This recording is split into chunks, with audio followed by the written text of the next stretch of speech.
On considère la fonction carré, notée ici C. On voit que son sens de variation n'est pas constant, son tableau de variation est donné par ceci. Attention, C est noté petit f.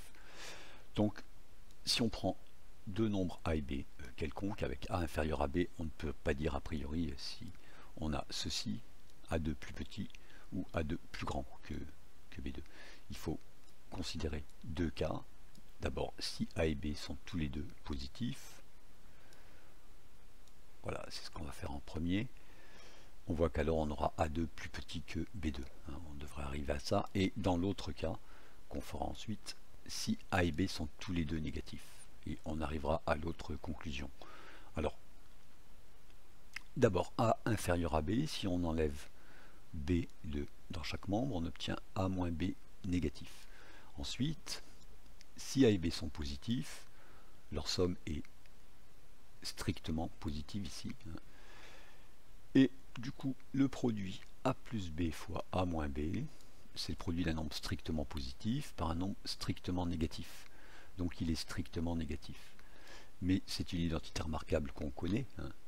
C'est-à-dire que ceci, c'est bien A2 moins B2 qui est négatif. Et en ajoutant B2 dans chaque membre, on obtient ceci, A2 plus petit que B2.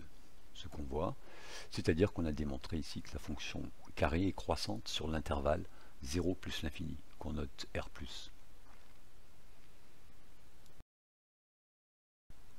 On examine maintenant l'intervalle moins l'infini 0, A et B, tous les deux négatifs, avec toujours A plus petit que B.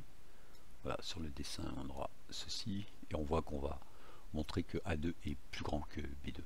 Alors, A et B étant négatifs, dont un petit a est strictement négatif, la somme est strictement négative. Et si on regarde maintenant le produit qui est en haut à gauche, A plus B fois A moins B, c'est le produit des deux nombres strictement négatifs.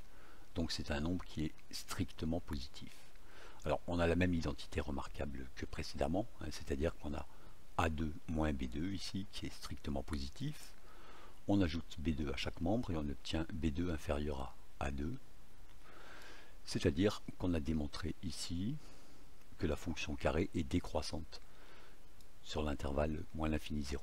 On a bien ce tableau de variation avec un minimum ici au point 0 qui vaut 0.